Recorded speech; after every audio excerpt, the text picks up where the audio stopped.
Sa daming magandang smartphone ngayon na meron pong better na processor, mas better po na camera, mas better na battery.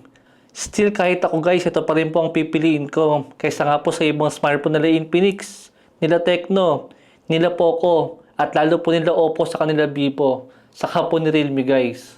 Ito po yung klase ng smartphone guys sa tingin ko wala pong tapon yung specs. At higit sa lahat guys, sulit po yung ibabayad natin kahit po lumipas pa ang ilang taon. Saka isipin nyo po guys, habang karamihan po ng mga smartphone ngayon na lumalabas nagmamahalan po yung mga presyo. Tapos habang nagmamahal sila, nagiging downgraded po yung mga specs. Pero si Samsung Galaxy A57, still almost the same pa rin po yung presyo niya. Pero yung specs po ng smartphone na to, meron pa rin po mga na-upgrade sa kanya. Bukod tangi lang po talaga si Poco, pero gaming naman po yung Poco si Poco. Compare nga po kay Samsung, na malakas din naman siya sa may gaming. Pero grabe po yung software at yung kanyang camera na hindi pa rin po talaga magpapatalo. Kaya hindi na po nakakapagtaka guys na talaga marami pa rin pong pipili ng smartphone ni Samsung. Na kahit pa maraming smartphone nga po na mas malakas sa kanya. Dahil guys, hindi po siya nakapokus sa isang specs lang. Ito pong Galaxy A57, balanse po yung kanyang specs. Tulad nga po ni Tecno na masyadong ginandahan yung camera. Pero laglag naman guys yung build quality at yung kanyang performance. Or si Poco nga guys, na sobrang lakas, pero hindi naman pulido yung camera, saka yung software niya. Si Samsung Galaxy A57 guys, yung best example na hindi siya yung klase ng smartphone na sobrang lakas ng hardware. Pero pagka tinapat nyo nga po siya sa ibang smartphone, talagang hindi pa rin po siya magpapatalo. Dito pa lang sa may build quality natin, saka sa may design, napakasimple lang niya. And yet, napaka-elegant pa rin. Hindi po tulad guys ng ibang smartphone na ginagaya lang po yung design ni iPhone. Ito pong si Samsung, siya po yung ginagaya guys. Tapos dito nga po sa may camera natin, wala po siyang fake camera guys. Itong triple camera niya, lahat po yan guys is meron po siyang totoong sensor. Proven and tested na po natin si Samsung guys pagdating nga po sa may camera. At siguradong hindi po tayo mapapahiya dito. Sadyang hindi lang po talaga natin kay Samsung guys makukuha yung over the top na specs. Na para bang alam ni Samsung guys na yung bibili po ng smartphone nila is yung mga normal na tao lang guys na gusto nga po ng very familiar and very reliable nga po na smartphone. Yung friendly user lang pong gamitin, pero nandun pa rin yung quality. Tulad po dito sa may video natin guys. Pares po siyang merong 4K 30fps sa video sa may back camera niya, saka sa may front camera. Tapos alam niyo gusto ko pa dito sa mga smartphone nga po ni Samsung. Automatic pong gumagana guys yung external mic natin. Kung sakaling gagamitin nyo nga rin po siya pang video. At kung lalagyan po natin ng mic itong mismong smartphone natin. Tulad nga po kay iPhone guys na hindi po gagana yung mic na ikakabit natin sa kanya. Kung ang gagamitin po natin is yung default na camera app nga po niya. Kumbaga gagana lang po yung mic na ikakabit natin dito kung gagamit po tayo ng ibang application nga po ng camera. Meron siyang 50 megapixel na main camera, 12 megapixel ultra wide, saka 5 megapixel na macro lens. Medyo madalang na po tayo guys makakita ng mga macro lens nga po sa mga mid-range ng mga smartphone. Maganda rin pong gamitin yan kung sakali nga po mahilig kayo mag-picture ng mga close-up shots. Habang ang karamihan guys is nakapokus po sila sa mga zoom shots, nakalimutan yata nila na pwede rin sila maglagay ng macro lens sa mga bagong smartphone nga po ngayon. Dati lang guys automatic na meron po mga macro lens sa mga smartphone. Pero ngayon po, madalang na po ang mga macro lens sa mga smartphone ngayon. Guys, sa mga naka-Galaxy A55 5G dyan, kasama rin po ang Galaxy A56 5G. I suggest wag po muna kayo magpapalit dito sa may bagong version nga. Dahil sobrang ganda pa rin po ng mga smartphone na yan, kahit luma na sila. Dahil itong A55 5G, still nagkakaroon pa rin po siya ng Android update. Android 14 po ito guys nung unang lumabas siya. Pero ngayon po naka-Android 16 na siya. Dahil meron nga po siyang 4 years nga po na pangakong software update dito nga po sa may A55 5G. Kaya ibig sabihin guys, may 2 years pa pong makukuha ang Android update itong si Samsung Galaxy A55 at aabutin pa po siya hanggang Android 18. Lalo po guys si Samsung Galaxy A56 5G, meron pong 6 years na Android update na pangako si Samsung dito. Ibig sabihin na aabutin pa po siya hanggang Android 21. Ganon din po dito guys sa may Galaxy A57 5G. 6 years din po yung pangako ni Samsung dito. Ibig sabihin, aabot pa po siya hanggang Android 22. Baka unang mag-break pa kayo guys ang showtime nyo bago nyo po maabot yung 6 years po na Android update ni Samsung dito. Yan guys ang isang malaking binayaran natin kung bakit mahal nga rin po ang smartphone ni Samsung. dahil sa napakatagal nga pong software update. Unlike po sa ibang brand guys na pangit na nga po yung software nila, tapos madamot pa magbigay ng unread update. Well guys, last year lang po talagang masasabi natin na talagang mahal pa rin po yung mga smartphone ni Samsung. Dito nga po sa mga mid-range na umaabot nga po ng higit 20K compare po sa ibang smartphone. Ang kaso guys, nagbago po ang ikot ng mundo ngayon sa mga mundo ng mga smartphone dahil nga po sa pagtaas ng mga presyo ng RAM, saka po ng mga storage, dahil nga po sa kagagawa ng AI. Dahil gaya nga po ng sabi ko kanina, talagang nagmahal po yung mga presyo ng mga smartphone ngayon. At yung iba guys, naging downgraded pa yung specs. At di ko lang alam guys kung alam nyo. Hindi nyo ba alam guys na si Samsung po ang isang gumagawa po ng mga RAM ngayon. Kumbaga nagmamanufacturer po sila ng RAM.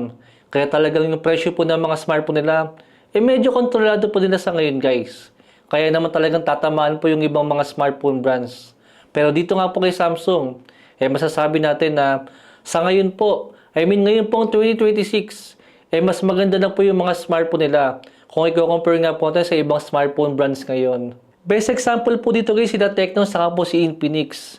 Dahil umabot na nga rin po ng lagpas 20K yung mga bagong labas sa smartphone nila sa mga matataas po na version nila guys. Especially nga po yung Infinix Note 60 Pro saka po yung Tecno Camon 50 Ultra. Guys, meron po silang version ng smartphone na yan na umabot nga po ng kulang 25K dahil po sa mataas na RAM at mas mataas sa storage. Saka yung special edition nga po ng Note 60 Pro na pininperida na edition. Sobrang mahal nun guys, na kulang 25K yung SRP. Lalo naman si Realme guys, gusto ko pa naman umorder ng Realme 16 5G nila dahil nga po sa may formang iPhone Air po na camera module. Kaso guys, nung nakita ko po yung presyo, sobrang mahal guys, umabot po siya ng higit 20,000. Pero yung specs po na makukuha natin, parang hindi po nalalayo sa mga smartphone po na merong kulang 10K lang po na presyo. Yes guys, malaki yung battery ng Realme na yan. Maganda yung kanyang camera. Pero guys, yung kanyang processor, naka-Dimensity 6400 lang siya. Kasing lakas lang po yan guys ng Helio G100. At sobrang mahal niyan. Para nga po sa 20K na presyo. Kaya itong si Samsung po guys, nakakagulat. Still, nasa around 25K pa rin po yung presyo niya sa may SRP. Pero upgraded po kahit paano yung kanyang processor. At mas malakas nga po ito compare po sa maraming smartphone ngayon. Dahil kung naaalala nyo nga po si Samsung Galaxy A56 5G last year lang. At ito mga nakaraang buwan. Guys, yung presyo po ng smartphone na to is nag-range na lang po siya sa may around 15,000 or kulang 20K. Depende nga po sa may sale na makukuha natin. At feeling ko guys, hindi po magtatagal. Itong si A57 5G, baka maging kulang 20K lang din po yung presyo niya sa mga susunod na buwan at talong sa panahon ng sale. At pagka po nangyari yan guys, yari po ang maraming smartphone sa may around 20K nga po na presyo. Especially po sila Tecno, sila Infinix, or even si Nothing guys. At saka po yung mga smartphone ni Realme, ni Vivo, saka po ni Oppo. Guys, kung nasa around 20K lang din po yung presyo ng smartphone na hinahanap natin, bakit pa tayo maghahanap ng iba? Kung mas sulit si Samsung at mas mura pa, compare nga po sa maraming smartphone brands ngayon. Syempre, ito na lang yung pipiliin ko. Dahil bukod nga sa naka-Samsung ka pa, mas malakas pa yung kanyang processor. Mas maganda rin po yung kanyang build quality. At syempre guys, mas superior po yung kanyang software. Tingnan naman natin guys yung performance nga po ng processor niya. Itong Exynos 1680 5G. Guys, kung i-compare po natin yung processor niya sa may last year model, slightly mas malakas lang po siya. Pero kung i-compare nyo po siya sa may A55 5G, guys, medyo mas malakas po siya ng konti dito. Itong bagong processor nga po ni Samsung. At pagka po i-compare nyo naman po ang Exynos 1680 nga po sa ibang smartphone brands, doon nyo po makikita guys, na mas malakas po si Samsung compare po sa maraming smartphone ngayon. Dahil alam nyo naman guys, yung madalas na lumalabas nga po na processor ngayon dito nga po sa mga mid-range. Kung hindi man yan naka Dimensity 7400, kung naka Snapdragon naman yan, 7S Gen 4 po yung nakalagay sa kanila. At mas mahina po yan, compare nga po sa may processor ni Samsung ngayon.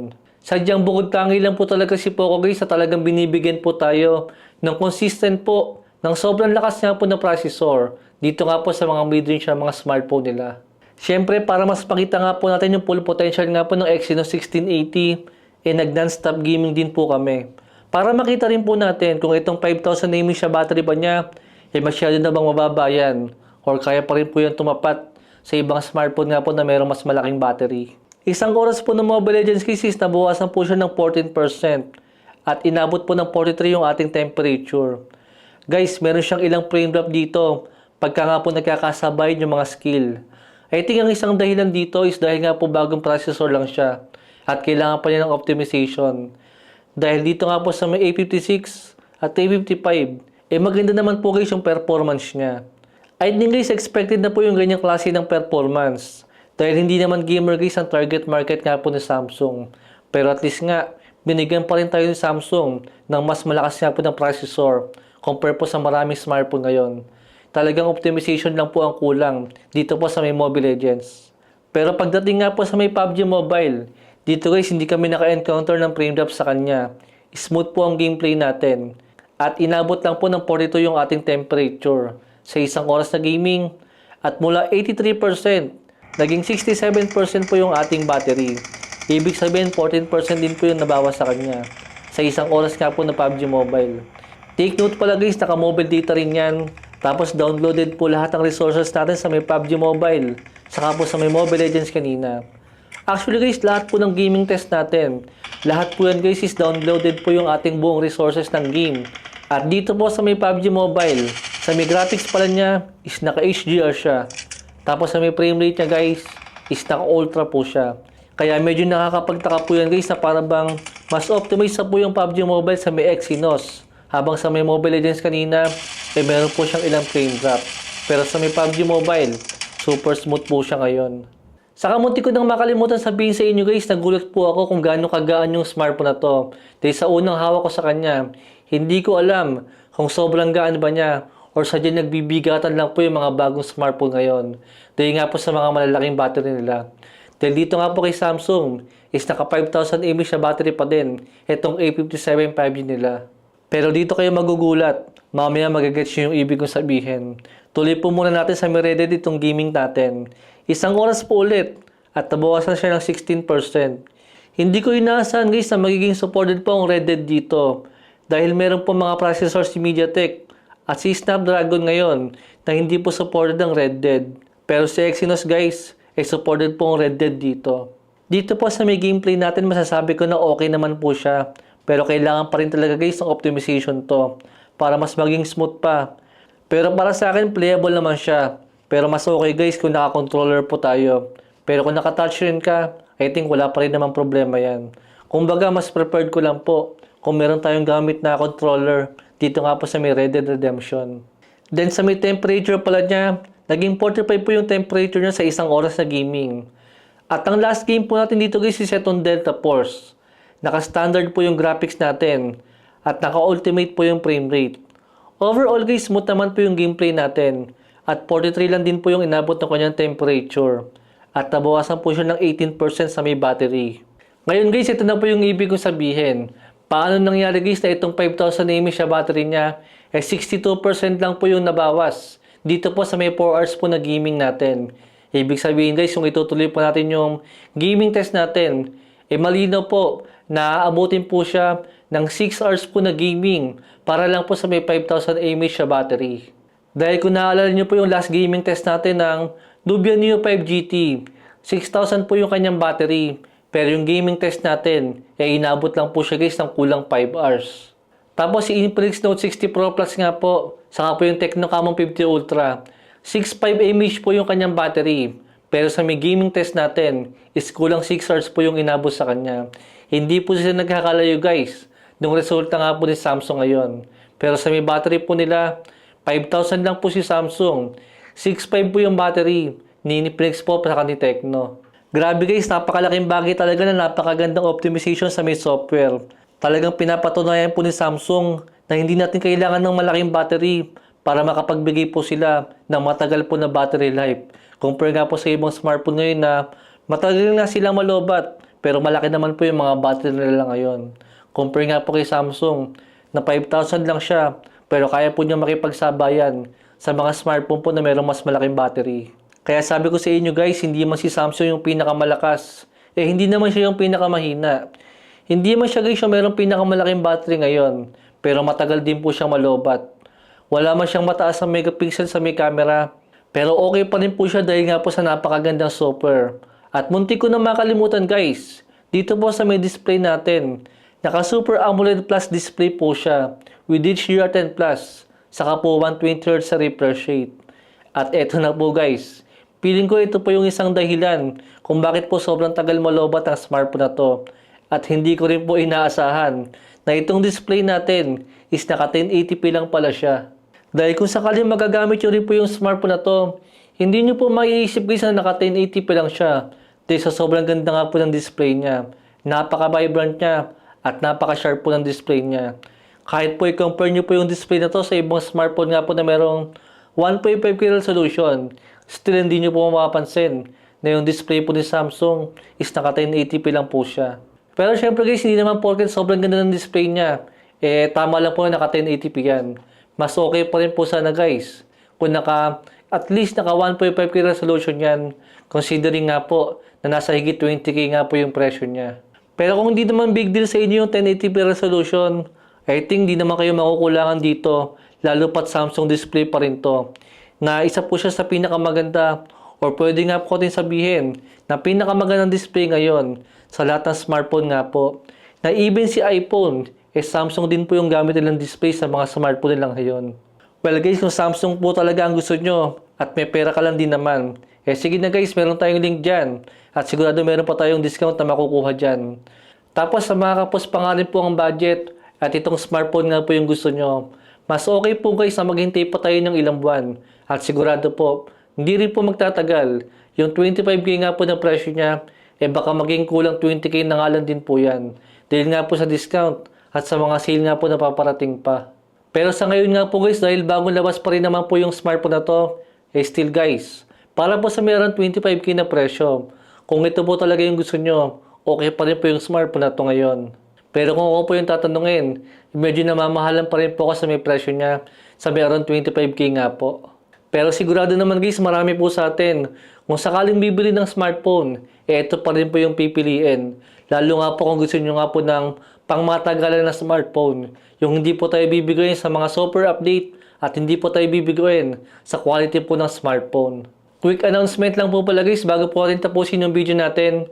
Meron po akong gagawing live guys sa mga susunod na linggo. Sasabihin ko na lang po guys kung kailan yan.